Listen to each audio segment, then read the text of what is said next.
Today, Bio360 Europe is honored to introduce Juan Khouri, CEO and founder of Dosbio. Hello, I'm Juan Khouri, CEO and founder of Dobio GmbH.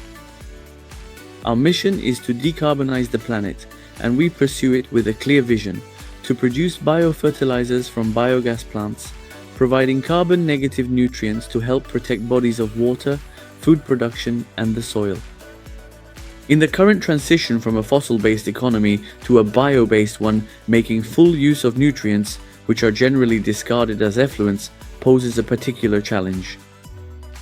As a result, utilizing the liquid digestate from biogas plants is a strategy to sustainably replace the use of synthetic fertilizers.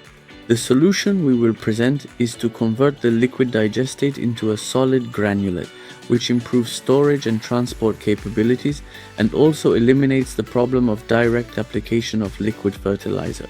We invite you to attend this important event, Bio360 Europe 2026, on the upcoming 11th and 12th of February in Nantes, France. There, we will share with you our globally patented innovation for producing solid, granulated biofertilizer from the liquid digestate of a biogas plant. We look forward to seeing you there.